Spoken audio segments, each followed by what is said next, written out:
Dans cette seconde partie, nous allons déterminer la hauteur maximale atteinte par l'objet, ainsi que l'angle au point d'impact, donc l'angle de la vitesse au point d'impact. Pour rappel, dans la vidéo précédente, nous avions trouvé que le temps total du parcours était de 3,12 secondes. Nous pouvons donc considérer ceci comme étant une donnée pour la suite de l'exercice. À la flèche, donc au niveau de la hauteur maximale, nous savons que la vitesse en Y à cet endroit est nulle. Nous allons utiliser ce principe pour pouvoir déterminer la position de la flèche. Donc à la hauteur maximale,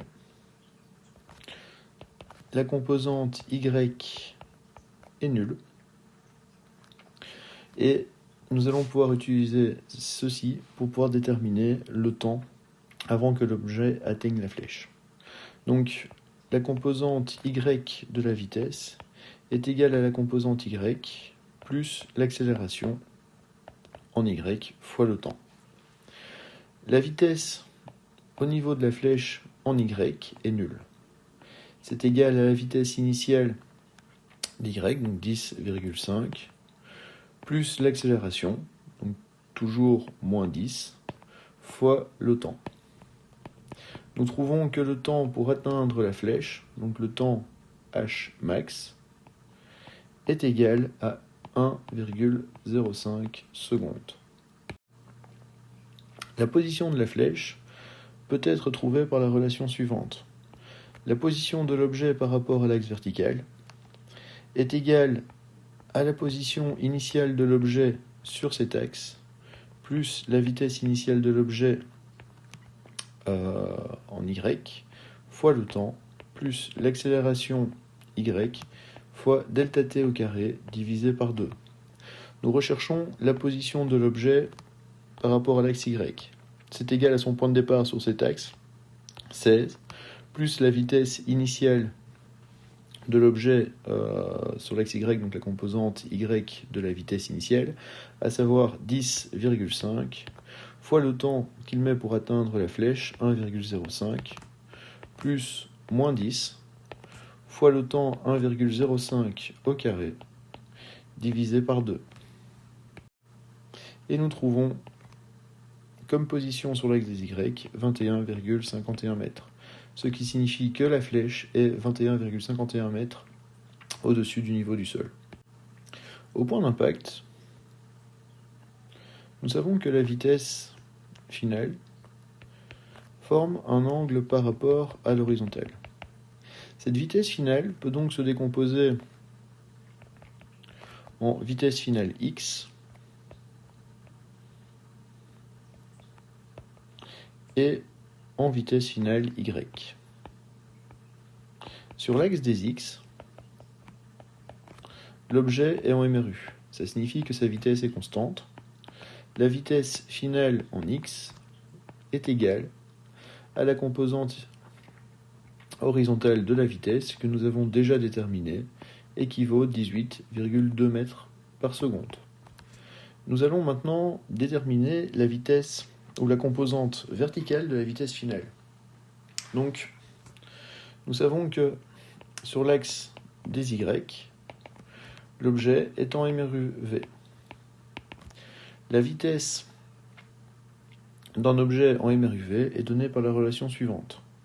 V, donc ici nous étudions l'axe y, est égal à la vitesse initiale en y, plus l'accélération fois le temps.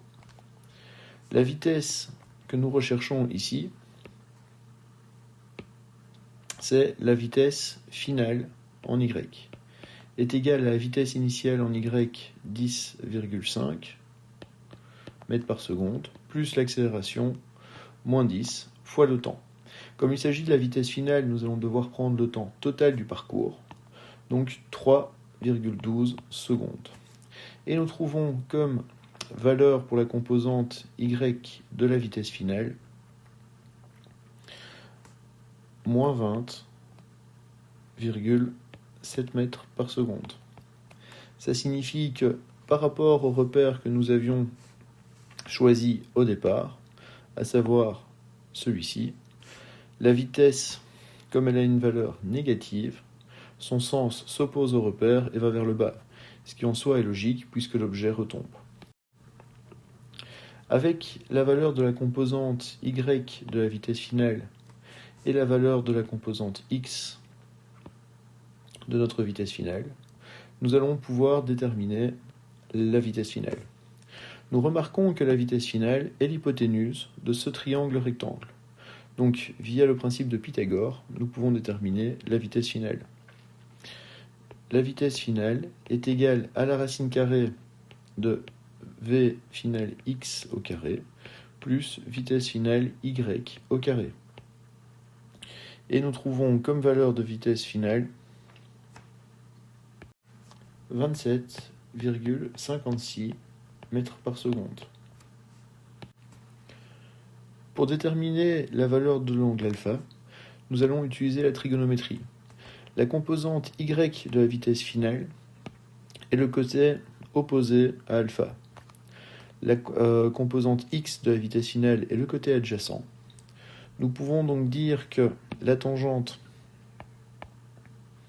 de l'angle alpha est égale à vitesse finale y sur vitesse finale x.